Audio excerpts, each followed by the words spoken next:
Okay, guys, so what we're going to do is we're going to work through a couple other problems today. Now, one thing that I'm going to do is show you something that you should have seen when you were in Algebra 1 and that's what perfect squares look like. So I took the time to do a plus b squared, which is a plus b times a plus b, and it gives you this box. And that means that, oh my gosh, I didn't even finish this one or erased it or something. But you get a squared plus 2ab plus b squared. And if you do a minus b squared, like right here, your final answer coming out of this is a squared minus 2ab plus b squared. Now, how that affects us is this. It's really cool to look at this. Oh, I know what happened to this. But I'm going to go ahead and finish this. So if I have 2x plus 7 squared, you take the 2x and you square it. That's 4x squared. Then you take the 7 and square it. That's plus 49. But you've got to get this middle piece that's going to mimic your 2ab. So the way that you do that is you multiply 2x times 7, which is 14x, and then you double it. So that's going to be plus 28x squared, or 28x, no squared, excuse me.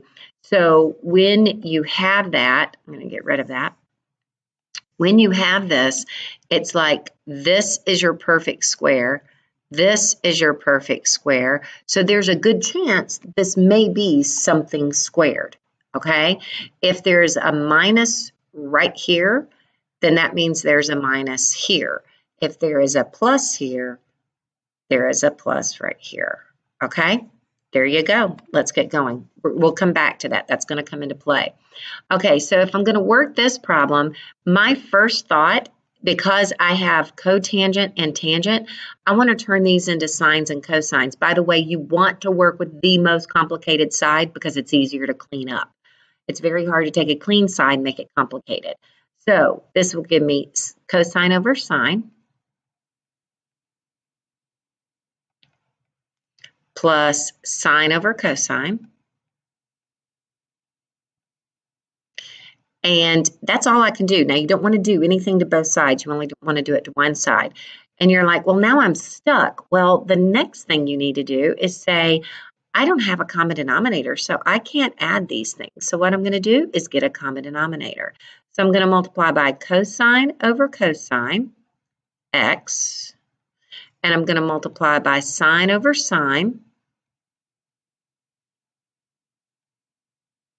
And what that makes me end up with, these two come together and become cosine squared x. And these two come together and become sine squared x.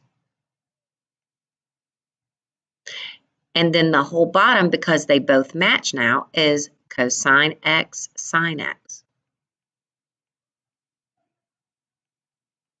Now, I know from Pythagorean identities that this piece on the top is equal to 1 because that's just Pythagorean identity. So that's 1 over cosine x times sine x. Now, it just so happens that when you have a multiplication in a fraction that's in the denominator, you can actually split it. It becomes 1 over cosine x times 1 over sine x.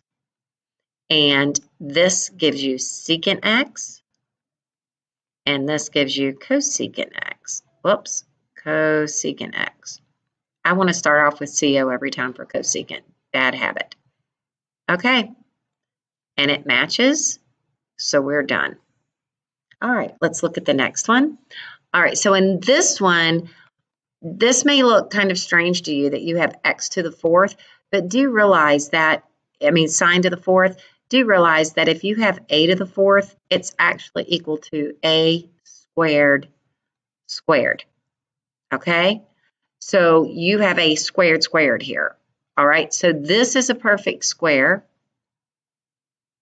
giving you sine squared x and sine squared x.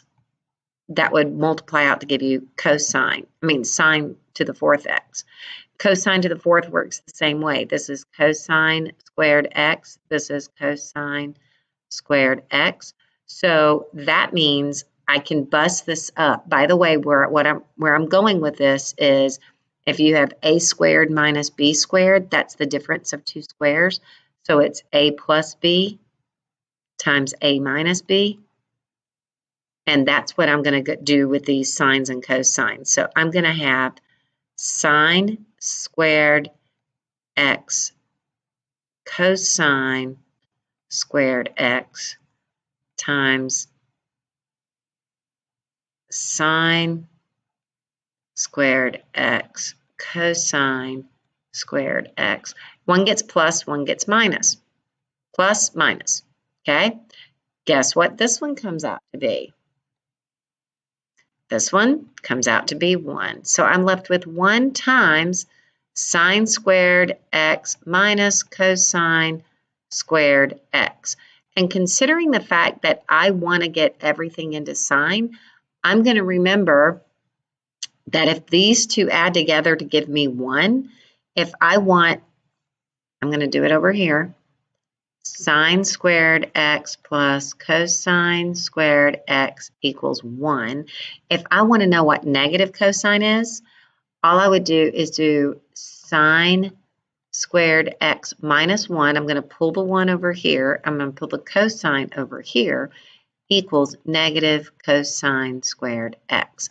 Well, I'm going to replace negative cosine squared x with sine squared x minus 1.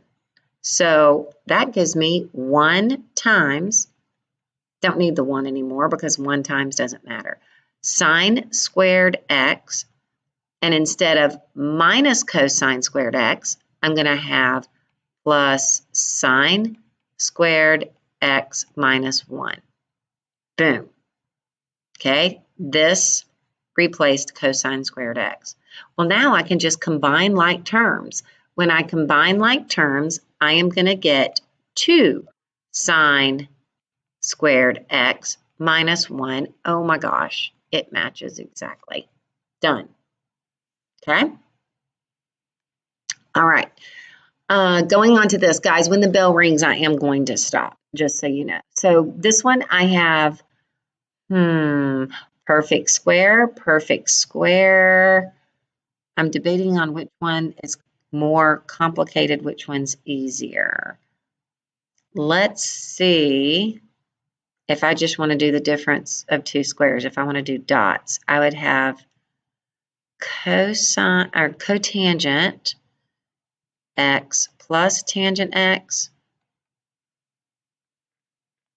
times cotangent x minus tangent x.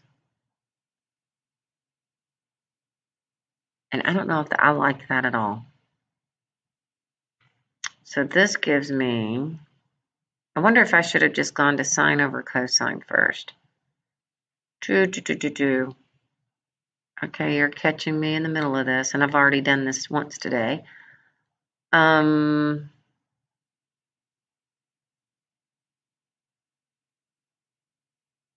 thinking. I almost want to work with the right side first. Okay, my first gut tells me to get rid of, let's go into sines and cosines right away. So I am going to go to sine and cosine with this. Let me go that way. So this is cosine squared x over sine. Oh my gosh, I like this so much better already. Sine squared x over cosine squared x. I need a common denominator.